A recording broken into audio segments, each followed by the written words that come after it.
I'm Joel Chandler. Welcome to another episode of Unsealed. In this limited podcast series, I take you behind the scenes for an unfiltered look at various open government projects that I've worked on in the past, projects that I'm currently working on, or projects that are still in the planning stage. We also discuss various issues that intersect with open government in Florida. Before we begin, I'm not an attorney. I am not qualified, nor am I authorized to give members of the public legal advice, so I don't. What I'm sharing in this episode is based on my own experiences working on open government issues here in Florida since 2008. Today we're talking about how to make a public records request. When we talk about how to make public records requests, we're talking strictly about Florida's public records law, not the Federal Freedom of Information Act and not the laws in other states. Here the rules come from two main sources, Article 1, Section 24 of the Florida Constitution, and Chapter 119 of the Florida statutes. Those are the foundation for everything else we're going to talk about, and they are collectively known as the Florida Public Records Act. So what's a public records request? In Florida, it's your right to inspect, photograph, or copy any non-exempt public record. And that raises two immediate questions. What's a public record, and what does non-exempt mean? A public record is any material created or received in the official course of business by any state or local agency. It doesn't matter if it's paper, digital, a recording, or something else entirely. If it was intended to communicate, perpetuate, or formalize knowledge, it's a public record. That can mean emails, memos, text messages, maps, photos, even old school faxes. Those are just a few examples. There are many more. Non-exempt simply means there's no legal reason for the agency to withhold a record. Florida law does recognize exemptions. In fact, there are more than 1,100 statutory exemptions. For example, certain active law enforcement investigation records, social security numbers, or the identity of confidential informants. If a record is exempt, the agency has to cite the specific exemption in the law, and if you request it, the agency has to explain why it applies to your specific request.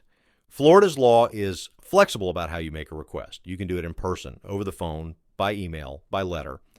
The law doesn't require you to say who you are, why you want the record, or even to put your request in writing. That said, putting it in writing is usually a good idea. Why?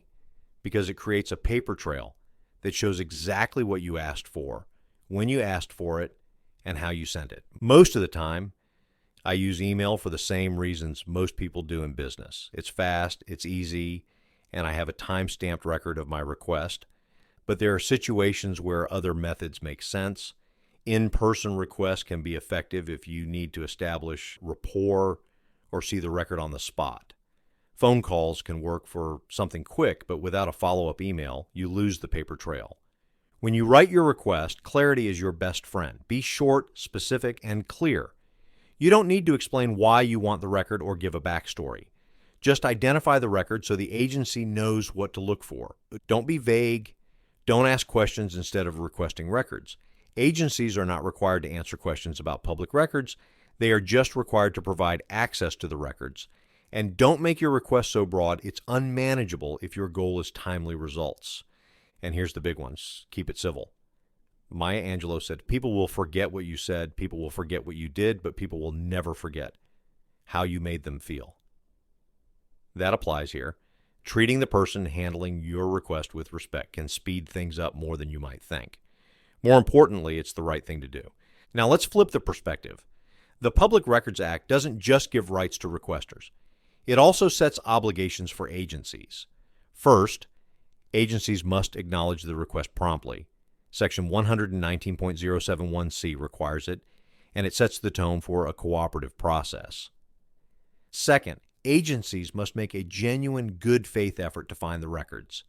That means checking with anyone in the agency who might have them, not just doing a cursory search. Third, if there's a lawful exemption, the agency must cite the specific statute and, if requested, explain exactly why it applies. This isn't a game of hide the ball. And finally, that the law is the floor, not the ceiling. Agencies that treat public records as part of customer service, being clear, communicative, and cooperative, can avoid unnecessary disputes and lawsuits. Agencies are authorized to charge fees for records under certain circumstances. For example, an agency may charge 15 cents for a single-sided letter-size photocopy, or if the nature and volume of a public records request requires the extensive use of agency personnel, a special service charge may be imposed. But under no circumstances may an agency use access to public records as a profit center. Costs imposed by agencies are frequently used to frustrate access and is a great way to end up in a courthouse. So, from both sides of the request, the message is the same. Be clear, be timely, and be respectful. You'll get better results, save time, and maybe even make someone's day a little easier. Nothing you've heard here is legal advice. That's just my thoughts as a layperson who's made lots of public records requests. If you'd like more information about open government law in Florida, be sure to download a free electronic copy of the Florida Attorney General's Government in the Sunshine Manual. If you or your group would like to schedule a free discussion on open government in Florida, feel free to reach out. If you're a public official in Florida and you'd like to brainstorm about how to deliver a better open government customer service experience, I'd love to help at no cost to you, your agency, or the taxpayers. You can reach me at help@criticalinsights.online. I'm Joel Chandler. Thank you for listening to another episode of Unsealed. Remember, the truth dies in the dark.